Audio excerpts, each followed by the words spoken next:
ಸ್ನೇಹಿತರೆ ನಮಸ್ಕಾರ, welcome to my channel. ನಾನು ಮಂಜುನಾಥ್ ಜಾಲಿಮರ. ಸ್ನೇಹಿತರೆ, ಇವತ್ತು ಅಮೆರಿಕ, ಇಸ್ರೇಲ್, ಇರಾನ್ ಯುದ್ಧ 12 ದಿನಕ್ಕೆ ಕಾಲಿಟ್ಟಿದೆ.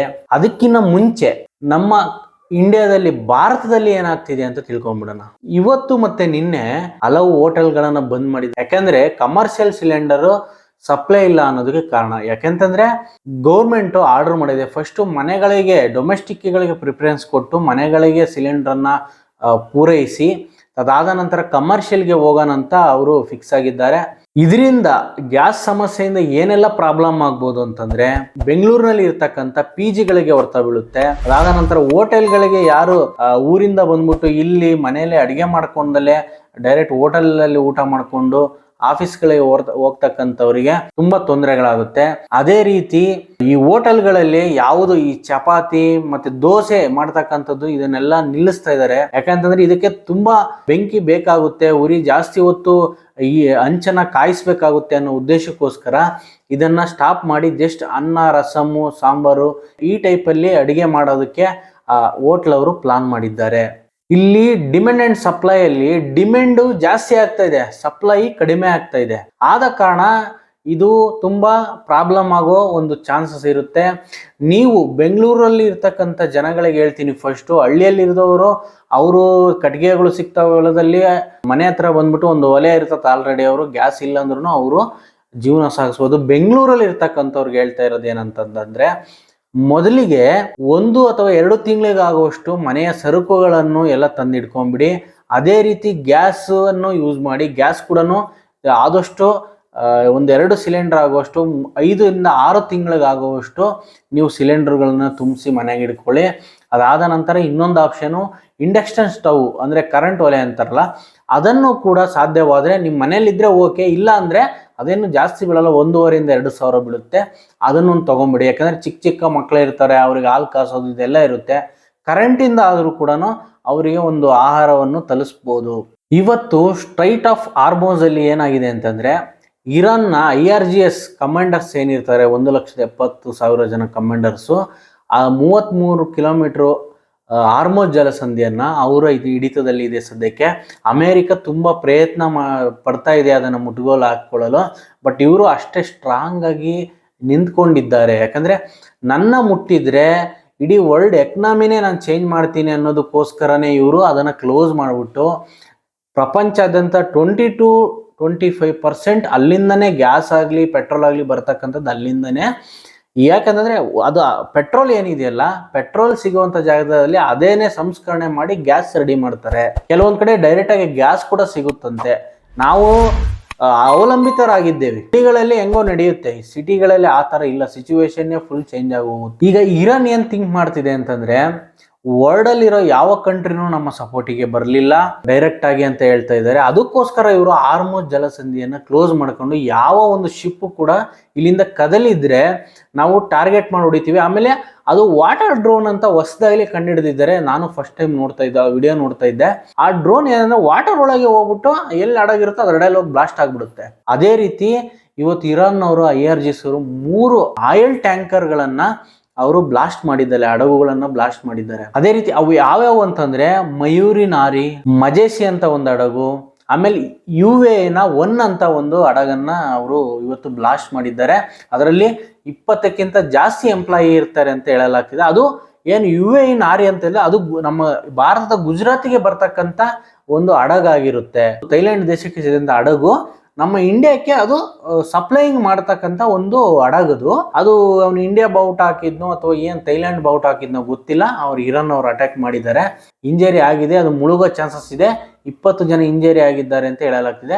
ಒಮನ್ ಏನ್ ಆರ್ಮಿ ಇರುತ್ತಲ್ಲ, ಒಮನ್ ಅಲ್ಲಿ ಆರ್ಮಿ ಇಲ್ಲ, ಅಮೆರಿಕ ಆರ್ಮಿನೇ ಒಮನ್ ಅಲ್ಲಿ ಇರೋದು. ಅವರು ಏನು ಕಾಪಾಡ್ಬಿಟ್ಟು ಆ ಕಡೆ ಕರ್ಕೊಂಡು ಹೋಗಿದ್ದಾರೆ ಅಂತ ಹೇಳಲಾಗ್ತಿದೆ. ಅದು ಪ್ರಾಪರ್ ಆಗಿ ಗೊತ್ತಾಗ್ತಿಲ್ಲ, ಅದು ಗ್ಯಾಸ್ ಇಂದ ಅಥವಾ ಪೆಟ್ರೋಲಿಯಂ ಮಾಡಾಗಂತ ಹೇಳಲಾಗ್ತದೆ. ಒಟ್ಟು ಎರಡರಲ್ಲೂ ಒಂದಾಗಿದೆ. ಅದು ಸ್ಟ್ರೈಟ್ ಆಫ್ ಹಾರ್ಮೋಸ್ ಇಂದ ಅದನ್ನ ಏನು ಕ್ಲೋಸ್ ಮಾಡಿರೋದ್ರಿಂದ ಚೀನಾಗೆ, ನಮ್ಮ ಭಾರತಕ್ಕೆ, ಈ ಮಲೇಷ್ಯಾ, ಕೊರಿಯಾ ಇದಕ್ಕೆಲ್ಲನೂ ಕೂಡ ಅಲ್ಲಿಂದನೇ ಪೆಟ್ರೋಲ್ ಆಗಲಿ ಗ್ಯಾಸ್ ಆಗಲಿ ಬರ್ತಕ್ಕಂಥದ್ದು ಇವಾಗ ಪೂರ್ತಿಯಾಗಿ ಸ್ಟಾಪ್ ಆಗಿದೆ ಸದ್ಯಕ್ಕೆ. ಅಲ್ಲಿ ಹತ್ತತ್ರ 1000ಕ್ಕೂ ಹೆಚ್ಚು ಹಡಗುಗಳು ಅಲ್ಲೇ ಸ್ಟಾಪ್ ಆಗಿದ್ದಾವೆ ಅಂತ ಹೇಳಲಾಗ್ತಿದೆ. ಅವರಿಗೆ ಏನು ಇಷ್ಟು ದಿನಕ್ಕೆ ಅಂತ ಒಂದು ಫುಡ್ ಅಂತ ರೆಡಿ ಮಾಡ್ಕೊಂಡು ಹೋಗಿರ್ತಾರೆ. ಹಡಗಲ್ಲೇನು ಕೆಲಸ ಮಾಡ್ತಕ್ಕಂಥ ಕ್ರೂಸರ್ಸು ಅವ್ರದ್ದು ನನ್ನ ವೀಕ್ ಗಟ್ಲೆ ಅಂದರೆ ಅಲ್ಲಿ ಊಟನೇ ಸಿಗ್ದಂಗೆ ಆಗುತ್ತೆ. ಅವರು ಸದ್ಯಕ್ಕೆ ಏನು ಸಮುದ್ರದಲ್ಲಿ ಸಿಗುವಂಥ ಮೀನುಗಳನ್ನು ಅವನ್ನೇನೋ ಇದನ್ನ ಮಾಡ್ಕೊಂಡು ತಿನ್ಬೋದು. ಅದು ಬಿಟ್ರೆ ಈ ತರ ಸ್ಟಕ್ ಆದಾಗ ಅವರಿಗೆ ಊಟ ಕೊಡುವಂತವ್ರು ಯಾರು? ಇದೆಲ್ಲವೂ ಪ್ರಾಬ್ಲಮ್ ಆಗುತ್ತೆ. ಆಮೇಲೆ ನಮ್ಮ Bharat central government ECS act ಅನ್ನು ಜಾರಿ ಮಾಡಿದೆ, ಎಸೆನ್ಷಿಯಲ್ ಕಮಾಂಡಿಟಿ ಆಕ್ಟ್ ಅಂತ.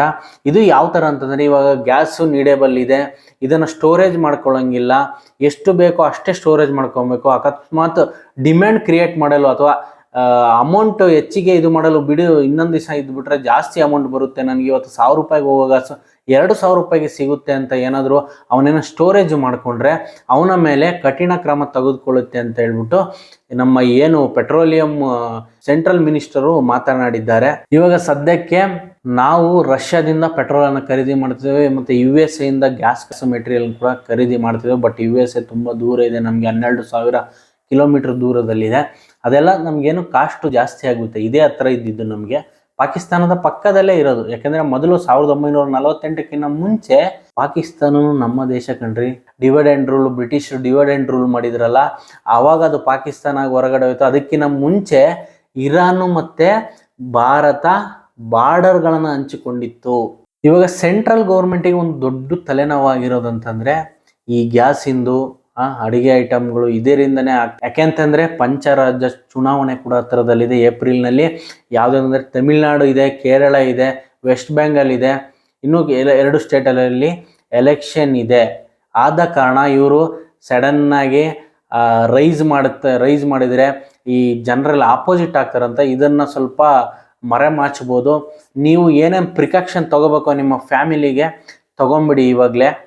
ಇನ್ನು ಈ ಯುದ್ಧದಲ್ಲಿ ಇರಾನ್ನಲ್ಲಿ 1350ಕ್ಕೂ ಹೆಚ್ಚು ಜನ ಮೃತಪಟ್ಟಿದ್ದಾರೆ ಅಂತ ಹೇಳಲಾಗ್ತಿದೆ. ಹಾಗೆ ಅಲ್ಲಿ ಏನು ಇಸ್ರೇಲ್ ನಡೆಸತಕ್ಕಂಥ ಲೆಬನಾನ್ನಲ್ಲಿ ಅಲ್ಲಿ ಕೂಡ 400 ಜನಕ್ಕಿಂತ ಹೆಚ್ಚು ಜನ ಡೆತ್ ಆಗಿದ್ದಾರೆ ಅಂತ ಹೇಳಲಾಗ್ತಿದೆ. ಹತ್ತತ್ರ ಈ ಯುದ್ಧದಿಂದ 2000ಕ್ಕೂ ಹೆಚ್ಚು ಜನ ಮರಣ ಹೊಂದಿದ್ದಾರೆ ಅಂತ ಹೇಳಲಾಗ್ತಿದೆ. ಅದೇ ರೀತಿ ಏನು ಮೊನ್ನೆ ಅಮೇರಿಕಾ ಒಂದು ಇರಾನ್ನ ಹೆಣ್ಣು ಮಕ್ಕಳ ಸ್ಕೂಲ್ಗೇನು ಮಿಸೈಲ್ ಹೊಡಿತಲ್ಲ, 170 ಜನ ಕೂಡ ಡೆತ್ ಆಗಿದ್ದಾರೆ. ಇದನ್ನ ನೆನೆಸ್ಕೊಂಡ್ರೆ ಒಂಥರ ಅಯ್ಯೋ ಅನ್ಸುತ್ತೆ. ಈ ಯುದ್ಧ ಸದ್ಯಕ್ಕೆ ನಿಲ್ಲುವಂತೆ ಕಾಣ್ತಾ ಇಲ್ಲ. ಇದು 3 ತಿಂಗಳಾಗ್ಬೋದು ಅಥವಾ 6 ತಿಂಗಳಾಗ್ಬೋದು. ನೀವು ಆಲೇ ಯುಕ್ರೇನ್ ಮತ್ತು ರಷ್ಯಾ ಯುದ್ಧ ನೋಡೇ ಇರ್ತೀರಾ. 4 ವರ್ಷದಿಂದ ಸತತ 2022ರಿಂದನೂ ಇವಾಗ 2026ವರೆಗೂ ಯುದ್ಧ ಕಂಟಿನ್ಯೂ ಆಗಿ ನಡೀತಾ ಇದೆ. ಆದ ಕಾರಣ ಹೇಳ್ತಿದ್ದೀನಿ, ನಿಮಗೆ ಏನು 6 ತಿಂಗಳಿಗಾಗುವಷ್ಟು ಎಲ್ಲ ಮೆಟೀರಿಯಲ್ಗಳನ್ನು ಅಡಿಗೆಗೆ ಸಂಬಂಧ, ಊಟ ಇಲ್ಲಾಂದರೆ ನಮಗೆ ಹತ್ರ ಶಕ್ತಿ ಇರಲ್ಲ.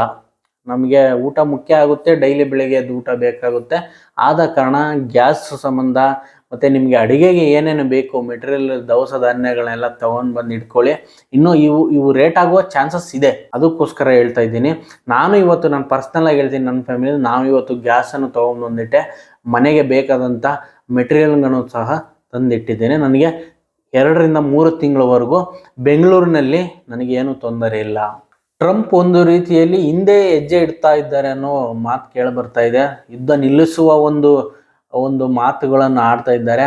ಆದರೆ ಇಸ್ರೇಲು ಇದಕ್ಕೆ ಒಪ್ತಾ ಇಲ್ಲ. ನಾವು ಇದನ್ನು ಹೊಡಿತೀವಿ. ಹೊಸ ಏನು ಖಮೇನೆಯ 2ನೇ ಮಗ ಏನು ಸುಪ್ರೀಂ ಲೀಡರ್ ಆಗಿದ್ದಾನೆ ಅವನ್ನೂ ಕೂಡ ಮುಗಿಸ್ತೀವಿ. ನಮ್ಮ ಮಸೂದ್ ಟೀಮು ಅವನನ್ನು ಟಾರ್ಗೆಟ್ ಮಾಡಿದೆ, ಎಲ್ಲಿದ್ರೂ ಬಿಡಲ್ಲ ಅಂತಲೂ ಹೇಳಿದ್ದಾರೆ. ಸದ್ಯಕ್ಕೆ ಯುದ್ಧದ ಪರಿಸ್ಥಿತಿ ಹೀಗಿದೆ. ಬೆಂಗಳೂರಲ್ಲಿ LPG ಸಿಲಿಂಡರ್ ಕೊರತೆ ಹೆಚ್ಚಾಗಿದೆ, ಮನೆಗಳಲ್ಲೂ ಸಹ ತೊಂದರೆ ಆಗ್ತಾ ಇದೆ. ಆದ ಕಾರಣ ನಿಮಗೆ ಏನೇನು ಬೇಕೋ ಮೊದಲೇ ನೀವು ತಂದಿಡ್ಕೊಂಬಿಡಿ. ಇದು ನಿಲ್ಲುವಂತೆ ಕಾಣ್ತಾ ಇಲ್ಲ. ಯಾಕಂತಂದರೆ ಏನು ರಕ್ಷಣಾ ಸಚಿವ ಏನಿದ್ದಾನೆ ಇರಾನ್ನವರು ಅಬ್ಬಾಸ್ ಆಗಚ್ಚಿ ಅಂತ, ಅವನು ಕೂಡ ಹೇಳ್ತಾ ಇದ್ದಾನೆ ಅಮೇರಿಕ ಸೈನ್ಯನ ಕೆಳಗಡೆ ಬರ್ತೀವಿ ಅಂತ ಹೇಳ್ತಾ ಇದ್ದಾರೆ ಯುದ್ಧಕ್ಕೆ. ಅವರು ನಾವು ವೇಟ್ ಮಾಡ್ತಾ ಇದ್ವಿ, ಕಳ್ಸಕ್ಕೆ ಹೇಳಿ, ನಾವು ಏನಂತ ತೋರಿಸ್ತೀವಿ ಅಂತ ಹೇಳ್ತಾ ಇದ್ದಾರೆ. ಅಮೇರಿಕ ಅಂದ್ಕೊಂಡಿತ್ತು 2-3 ದಿನಗಳಲ್ಲೇ ಇರಾನ್ ನಮ್ಮ ವಶಕ್ಕೆ ಬರುತ್ತೆ, ಅಲ್ಲಿರೋ ಸರ್ಕಾರವನ್ನು ಚೇಂಜ್ ಮಾಡ್ಬೋದು ಅಂತ. ಆದರೆ ಅಮೇರಿಕ ಅಂದುಕೊಂಡಂತೆ ಇಲ್ಲಿ ಆಗಿಲ್ಲ. ವೆನೆಜುಲಾ ಅಂತ ಅಂದ್ಕೊಂಡ್ಬಿಟ್ಟಿದ್ರು ಇರಾನ್. ಬಟ್ ಇರಾನ್ ಸ್ಟ್ರಾಂಗ್ ಆಗಿದೆ. ಕಳೆದ 20-25 ವರ್ಷದಿಂದ ಯಾವತ್ತಾದರೂ ಇಸ್ರೇಲು ಮತ್ತು ಇರಾನು ನಮ್ಮ ಮೇಲೆ ಯುದ್ಧ ಮಾಡುತ್ತೆ ಅಂತ ಕನ್ಫರ್ಮ್ ಮಾಡಿಕೊಂಡು ಅವರು ಅಂಡರ್ ಮಿಸೈಲ್ ಸಿಟಿ ಅಂತಾನೆ ಓಪನ್ ಮಾಡಿದ್ದಾರೆ. ಅದರಲ್ಲಿ ಶಾಯಿ ಡ್ರೋನು ಮತ್ತು ಕೆಲವೊಂದು ಡ್ರೋನುಗಳನ್ನು ನೋಡಿದೆ ನಾನು, ಫತಃ ಡ್ರೋನು ಅಂತ. ಕಡಿಮೆಯಲ್ಲಿ ಪ್ರೊಡಕ್ಷನ್ ಆಗಿಬಿಟ್ಟು ಒಂದು ದಿನಕ್ಕೆ ಮಿನಿಮಮ್ ಅವರು 40ರಿಂದ 50 ಡ್ರೋನ್ಗಳನ್ನು ಮಾಡ್ತಾ ಇದ್ದಾರೆ. ಹಾಗಾಗ್ಬಿಟ್ಟು ನಾವು 6 ತಿಂಗಳವರೆಗೂ ನೀವು ಫೈಟ್ ಮಾಡೋಂಗಿದ್ರೆ ಮಾಡ್ಕೋಬೋದು, ನಾವು 6 ತಿಂಗಳಲ್ಲೂ ಕೊರತೆ ಇಲ್ದಲೆ ನಾವು ನಿಮ್ಮ ಮೇಲೆ ಯುದ್ಧ ಮಾಡ್ತೀವಿ ಅಂತ ಹೇಳಿದ್ದಾರೆ. ಇದೆಲ್ಲ ಎಲ್ಲಿಗೆ ಹೋಗಿ ನಿಲ್ಲುತ್ತೆ ಅಂತ ಹೇಳೋಕ್ಕಾಗಲ್ಲ. ಅದೇ ರೀತಿ ಇವತ್ತು ಪುಟಿನ್ ಅವರು ಪ್ರೆಸ್ ಮೀಟ್ ಮಾಡಿದ್ರು. ಈ ಪ್ರೆಸ್ ಮೀಟಲ್ಲಿ ಯುರೋಪ್ ಕಂಟ್ರಿಗಳಿಗೆ ತಮ್ಮ ಆಯಿಲ್ ಪೆಟ್ರೋಲನ್ನು ಸಪ್ಲೈ ಮಾಡಲ್ಲ ಅಂತ ಹೇಳಿದ್ದಾರೆ. ಇದೊಂಥರ 3ನೇ ಮಹಾಯುದ್ಧಕ್ಕೆ ದಾರಿ ಮಾಡಿಕೊಡಲಾಗ್ತಿದೆ. ಅದೇ ರೀತಿ ಟ್ರಂಪ್ ಕೂಡ ಪುಟಿನ್ ಅವ್ರ ಹತ್ರ ಫೋನಲ್ಲಿ ಮಾತಾಡಿದ್ದಾರೆ ನಿನ್ನೆ. ಈ ಮಾತಲ್ಲಿ ಏನಂತಂದ್ರೆ, ನೀವು ಇರಾನ್ಗೆ ಇಂಟೆಲಿಜೆನ್ಸ್ ರಿಪೋರ್ಟ್ ಕೊಡ್ತಾ ಇದ್ದೀರಾ, ನಮ್ಮ ಏನು ಅಮೆರಿಕನ್ ನೆಲೆಗಳನ್ನು ನೀವು ಅವರಿಗೆ ಹೇಳ್ತಾ ಇದ್ದೀರಾ ಅಂತ ಅವರು ಫೋನಲ್ಲಿ ಮಾತಾಡಿದ್ದಾರೆ. ಟ್ರಂಪ್ ಕೂಡ ನೀವು ಯುದ್ಧದಲ್ಲಿ ಎಂಟ್ರಿ ಆಗಬೇಡಿ ಅಂತ ಪುಟಿನ್ ಅವರಿಗೆ ಹೇಳಿದ್ದಾರಂತೆ. ಪುಟಿನ್ ಅವರು ಗೊತ್ತಿದೆ, ಅವ್ರು ಯಾರ ಮಾತು ಕೇಳಲ್ಲ, ಅವರ ರೂಟೇ ಬೇರೆ ಇದೆ. ಸದ್ಯದ ಮಟ್ಟಿಗೆ ಪರಿಸ್ಥಿತಿ ಹೀಗಿದೆ. ಹಾಗೆ ಚೀನಾ ಕೂಡ ಹಿಂದೆಯಿಂದ ಸಪ್ಲೈ ಮಾಡ್ತಾ ಇದೆ, ರಷ್ಯಾ ಕೂಡ ಅಷ್ಟೇ. ಇದು ಎಲ್ಲಿಗೆ ಹೋಗಿ ನಿಲ್ಲುತ್ತೋ ಗೊತ್ತಿಲ್ಲ. ಸದ್ಯದ ಮಟ್ಟಿಗೆ ಇರಾನ್ನ ಒಳಗಡೆ ಬಂದು ಹೊಡಿತಾರೆ ಇರೋದ್ರಿಂದ, ಯಾರು ಯುದ್ಧ ನಡೆದ್ರೆ ಅವರು ನಮ್ಮ ಪ್ಲೇಸ್ಗೆ ಬಂದು ನಮ್ಮ ಅಣ್ಣ ಅಟ್ಯಾಕ್ ಮಾಡಿದರೆ ನಮ್ಮದೇ ಜಾಸ್ತಿ ಏನಿಗೆ ಹೊಡ್ತಾ ಬೀಳೋದು, ನಮ್ಮದೇ ಜಾಸ್ತಿ ಲಾಸ್ ಆಗೋದು. ಯಾಕಂದರೆ ಅವರ ಭೂಮಿನ ಬಿಟ್ಟು ನಮ್ಮ ಪ್ರದೇಶಕ್ಕೆ ಬಂದಿರ್ತಾರೆ. ಇವಾಗ ಅಮೇರಿಕ ಜನ ನೋಡಿ ಅಲ್ಲಿ ಆರಾಮಾಗಿ ಓಡಾಡ್ಕೊಂಡು ಆಫೀಸ್ಗೆ ಹೋಗ್ಕೊಂಡು ಆರಾಮಾಗಿದ್ದಾರೆ. ಯಾಕಂದರೆ ಅಲ್ಲಿ ಹೋಗಿ ಮಿಸೈಲ್ಗಳು ಬೀಳ್ತಾ ಇಲ್ಲ. ಇಲ್ಲಿ ಇರಾನ್ ಒಳಗಡೆ ಬಂದ್ಬಿಟ್ಟು ಈ ಕಡೆ ಇಸ್ರೇಲ್ ಹೊಡಿತದೆ, ಈ ಕಡೆ ಅಮೇರಿಕ ಹೊಡಿತಿದೆ. ಆದ ಕಾರಣ ಇಲ್ಲಿ ಲಾಸ್ ಜಾಸ್ತಿ ಆಗುತ್ತೆ. ನಮ್ಮ ಭೂಮಿಗೆ ಬಂದು ಬೇರೆ ಫೈಟ್ ಮಾಡಿದಾಗ ಈ ಥರ ಆಗುತ್ತೆ. ಇವಾಗ ನೋಡಿ, ಕಸಾಬು ಏನು ತಾಜ್ ಹೋಟ್ಲಿಗೆ ಮುಂಬೈಗೆ ಬಂದಿದ್ರು, 4-5 ಜನ ಟೆರರಿಸ್ಟ್ ಬಂದಿದ್ರು. ಇಲ್ಲಿ ಎಷ್ಟು ಜನ ಡೆತ್ ಆದ್ರು? 150 ಜನಕ್ಕಿಂತ ಹೆಚ್ಚು ಡೆತ್ ಆದ್ರು. ಕಾರಣ ಅವನು ನಮ್ಮ ಪ್ಲೇಸಿಗೆ ಬಂದು ಒಂದು ವಿಧ್ವಂಸ ಸೃಷ್ಟಿ ಮಾಡಿದಾಗ ಅಲ್ಲಿ ಜಾಸ್ತಿ ಸಾವು ನೋವುಗಳಿರ್ತವೆ. ಅದೇ ರೀತಿ ಇರಾನ್ನಲ್ಲೂ ಕೂಡ 1400 ಜನರು ಮರಣ ಹೊಂದಿದ್ದಾರೆ ಅಂತ ಹೇಳಲಾಗ್ತಿದೆ. ಯಾರು ಹೇಳಕ್ಕೂ ಆಗ್ತಾ ಇಲ್ಲ. ಸದ್ಯಕ್ಕೆ ಅಮೇರಿಕ ಈ ಯುದ್ಧ ನಿಲ್ಲಿಸೋ ಒಂದು ಪ್ರಯತ್ನ ಮಾಡ್ತಾ ಇದ್ರು ಇಸ್ರೇಲ್ ಈ ಯುದ್ಧಕ್ಕೆ ಕಡಿವಾಣ ಹಾಕ್ಲಿಕ್ಕೆ ಬರ್ತಾ ಇಲ್ಲ, ನಾವು ಇನ್ನೂ ನಿಂತಿಲ್ಲ ಯುದ್ಧ ಅಂತ ಹೇಳ್ತಾ ಇದ್ದಾರೆ. ಇರಾನ್ ಕೂಡ ಅಷ್ಟೇ, ಅದು ಕೂಡ ಹಿಂದೆ ಜಗ್ತಾ ಇಲ್ಲ. ಇವತ್ತು ಕೂಡ ಹಲವು ಕುವೈತ್ಗೆ, ಅಬುದಾಬಿಗೆ, ಅಮೇರಿಕನ್ ನೆಲೆಗಳ ಮೇಲೆ, ಅಮೇರಿಕನ್ ಏನು ನೆಲೆಗಳಿರ್ತದೆ ಅದ್ರ ಮೇಲೆ ಇವರು ಡ್ರೋನ್ಗಳನ್ನು ಕಂಟಿನ್ಯೂ ಆಗಿ ಹಾರಿಸ್ತಾ ಇದ್ದಾರೆ. ಸ್ನೇಹಿತರೆ, ಮುಂದಿನ ವಿಡಿಯೋದಲ್ಲಿ ಸಿಗ್ತೀನಿ. ಅದಕ್ಕೂ ಮೊದಲು ಯಾರೂ ನೀವು ಸಬ್ಸ್ಕ್ರೈಬ್ ಮಾಡ್ದಲೆ ನಮ್ಮ ವಿಡಿಯೋ ನೋಡ್ತಿದ್ರೆ ದಯವಿಟ್ಟು ಸಬ್ಸ್ಕ್ರೈಬ್ ಮಾಡಿ, ಬೆಲ್ ಐಕನ್ ಅನ್ನು ಒತ್ತಿ. ನಮಸ್ಕಾರ.